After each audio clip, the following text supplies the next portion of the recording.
London, one of the greatest cities on earth, right?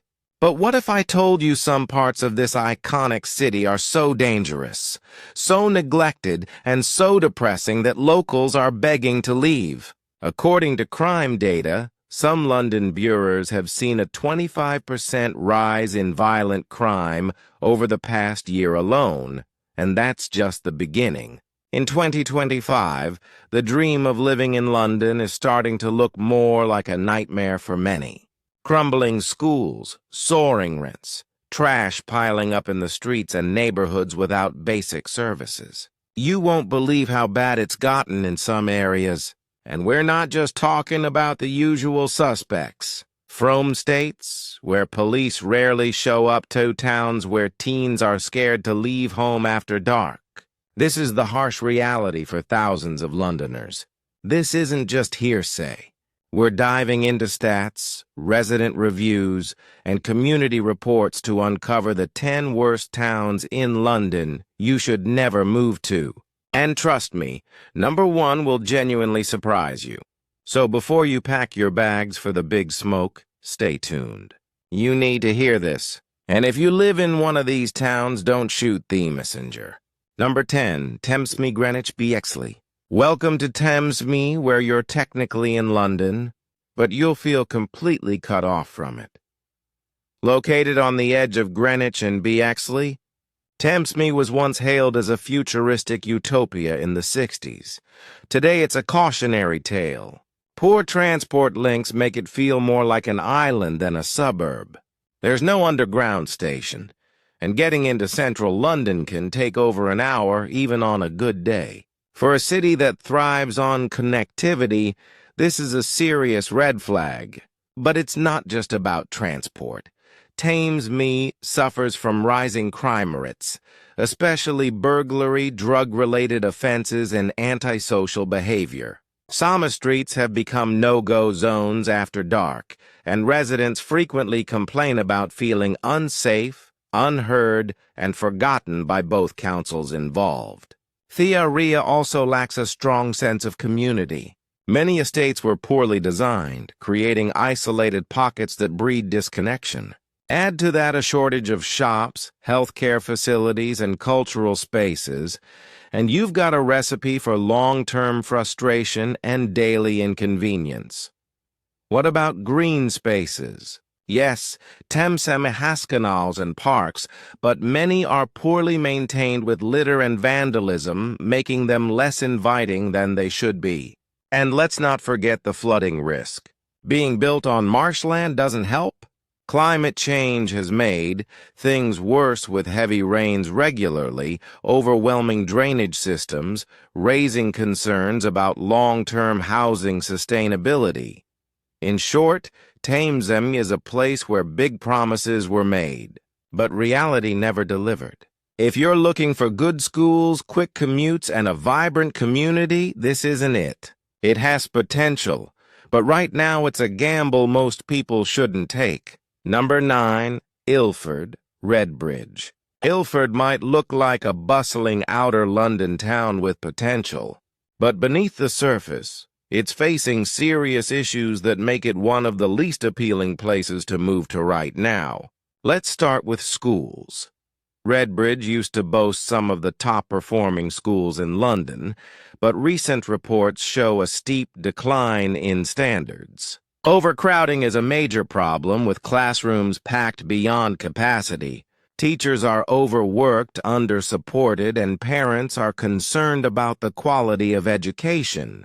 The housing situation isn't any better. While prices might seem more affordable compared to inner London, the quality doesn't match. Illegal HMOs, houses in multiple occupation are widespread, and many tenants report poor living conditions. Damp, broken heating, and rodent infestations are not uncommon. Crime is another concern. Ilford has seen a steady rise in theft, assault, and drug-related incidents over the past 3 years. In some parts of the town, residents feel abandoned by police and local authorities. Combine that with poorly maintained public spaces, a struggling high street, and a lack of nightlife, and you're left with a town that feels more neglected than up and coming. And let's not forget the traffic. Congestion is a daily nightmare, and the air pollution levels are now among the worst in outer London. It's not just inconvenient. It's affecting your health and well-being, so is Ilford the place to start your London dream? Not unless you're prepared for some serious compromises. If you've lived in or around Ilford, drop a comment below. We want to hear your experience. And don't forget to subscribe for more brutally honest breakdowns of London's hidden truths. Number 8. Halston, Brent. If you're looking for a neighborhood that perfectly captures the contradictions of London life, Halston might be it. At first glance, it's colorful, diverse, and alive with Caribbean and Brazilian influences. The street food is legendary, the music scene historic. But scratch beneath the vibrant surface and a different reality emerges. One that makes Halston a challenging choice for anyone thinking of moving there. Halston has long been known for its gritty reputation, and although regeneration projects have tried to polish its image, many problems remain entrenched. Crime figures here are consistently among the highest in Brent, with a particular spike in youth violence and gang-related incidents. Local residents often talk about the tension that sits just under the surface, the feeling that trouble can flare up without warning. Housing is another sore point. While rents might seem cheaper compared to more central postcodes, many of the properties are old, cramped, and in need of serious maintenance. Overcrowded flats and poorly managed blocks have created pockets of deprivation right next to tonally built developments, intensifying the contrast between the old Halston and the new. Infrastructure hasn't kept up either. Public spaces are limited, and the high street, though bustling, struggles with fly tipping and neglected shop fronts. Even transport, one of Halston's better features, often feels overwhelmed with packed buses and trains at rush hour. This isn't to say Halston is without hope. It's got energy, culture, and potential.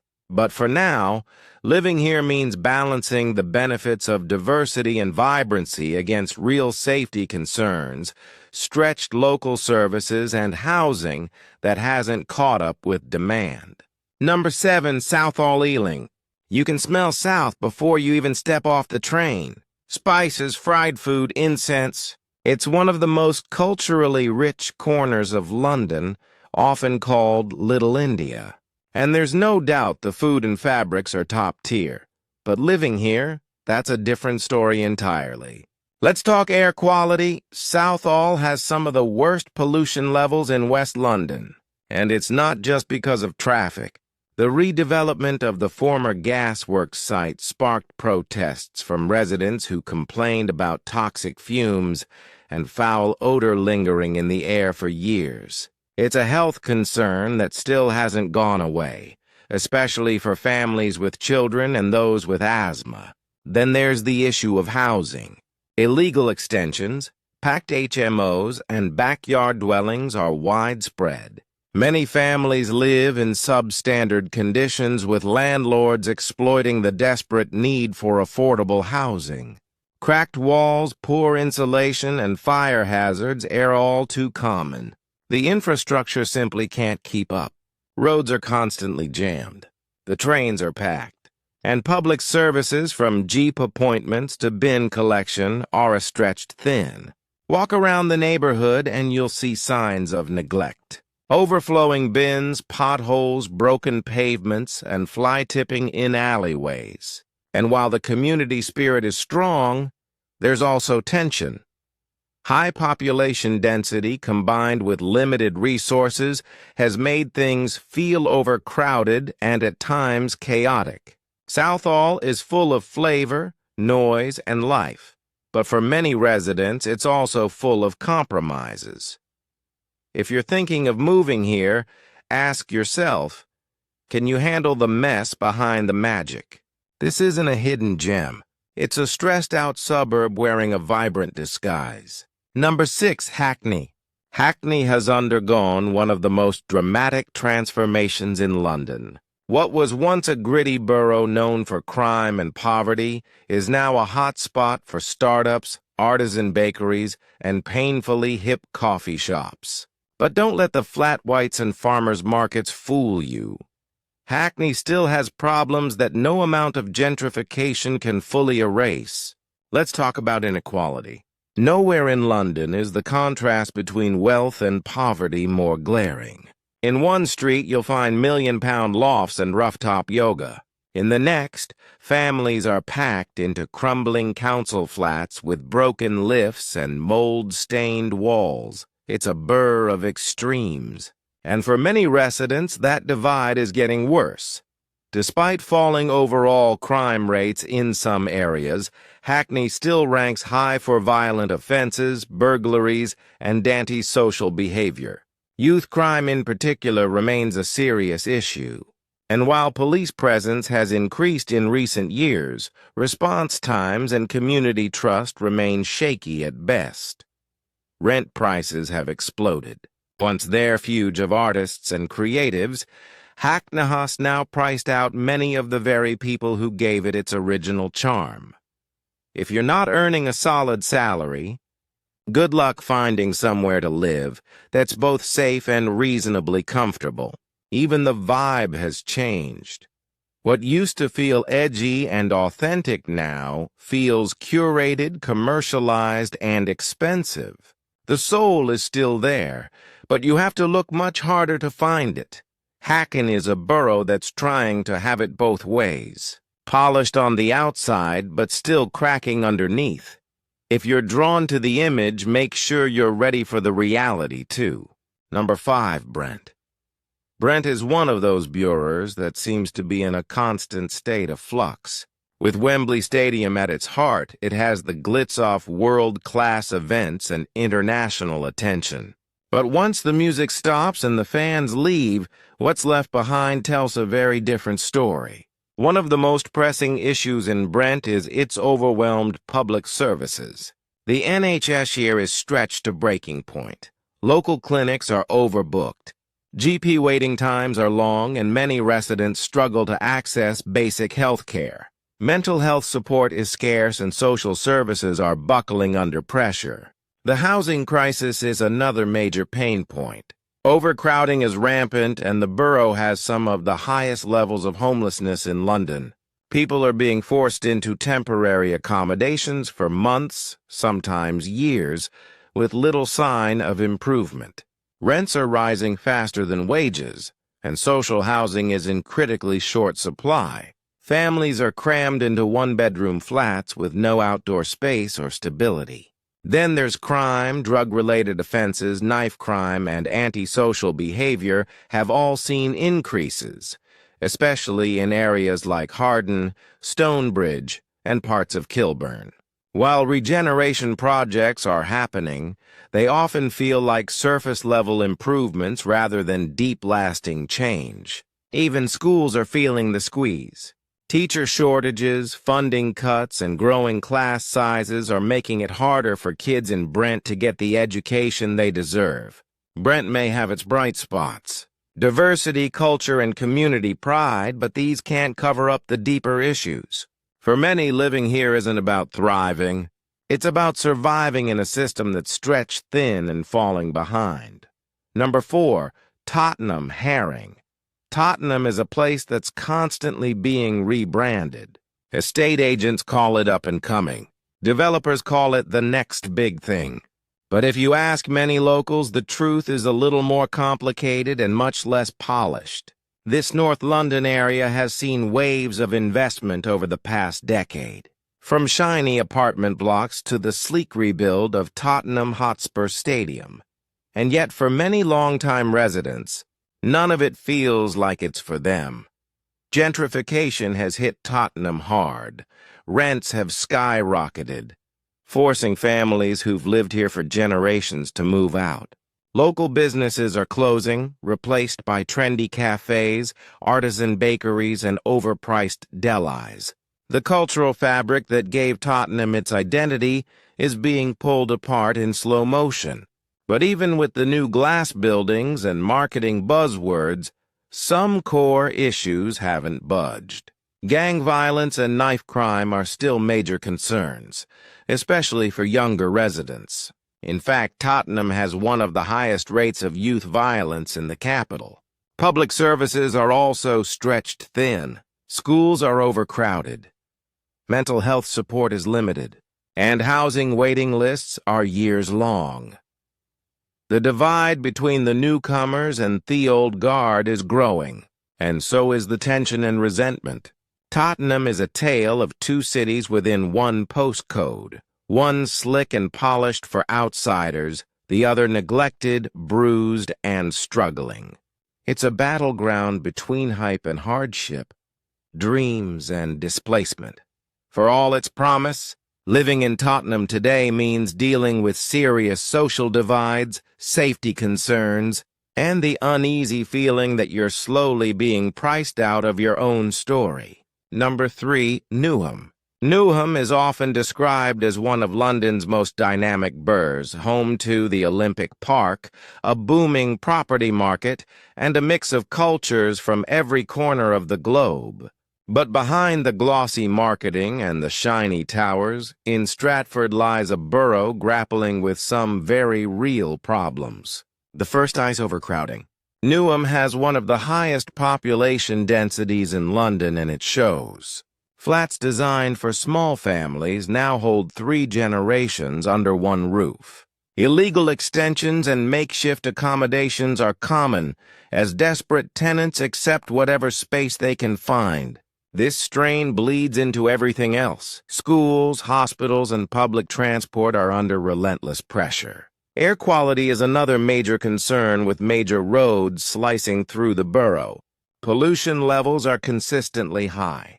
In parts of Newham, the air exceeds legal limits for nitrogen dioxide, raising serious long-term health risks for children and vulnerable residents. Housing is a double-edged sword here. While shiny developments around Stratford promise luxury living, many longtime residents are priced out, pushed further east, or into temporary housing.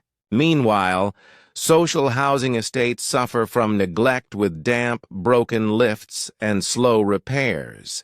Crime rates, especially for theft, burglary, and antisocial behavior, remain stubbornly high.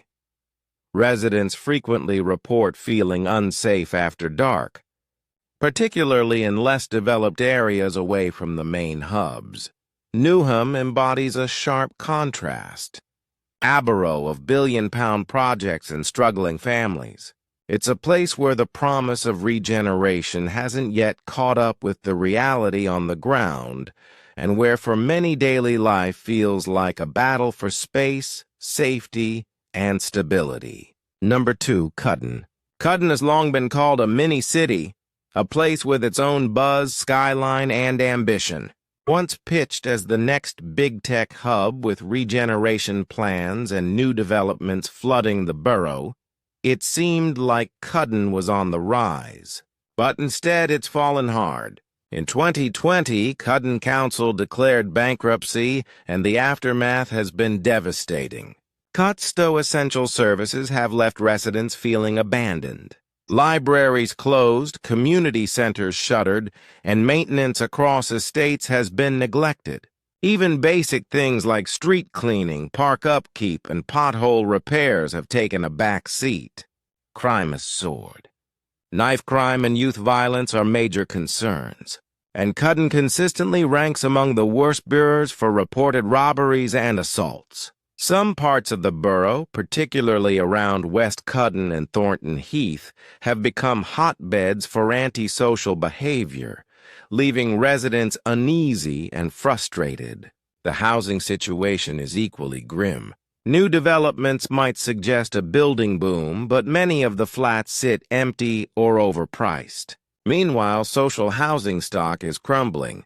Families live in damp, unsafe conditions, while thousands remain on long waiting lists with no end in sight. Cudden's High Street tells theirest of the story. Once full of life, it now feels empty with boarded-up shops, homelessness, and a growing sense of decline. The promised revitalization never quite arrived or delivered meaningful change. Yes, Cudden has potential. It's connected, diverse, and filled with resilient people. But that potential has been undermined by poor leadership, failed promises, and mounting social challenges. Right now, living in Cudden often means navigating chaos and waiting for change that feels increasingly out of reach. Number 1, Barking and Dagenham. Topping the list is Barking and Dagenham, a borough that's often overlooked in flashy discussions about London's future, but impossible to ignore when talking about where life is hardest right now. This borough has consistently ranked as one of the most deprived areas in the capital. It has the lowest average income of any London borough, and child poverty rates are among the highest in the UK. For many families every day is a fight just to make ends meet. Crime is a huge concern. Violent incidents, youth gang activity, and antisocial behavior have plagued parts of the borough for years. Barking in particular has become a hotspot for knife crime, and trust in local policing is low. Schools are struggling. Despite the best efforts of hard-working teachers, many schools in the area face underfunding, overcrowding, and poor academic outcomes. It's not just about test scores. It's about opportunity. And right now, too many young people in Barking and Dagenham are being left behind. Housing, that's a crisis on its own. The borough is full of tired post-war states, many in serious disrepair.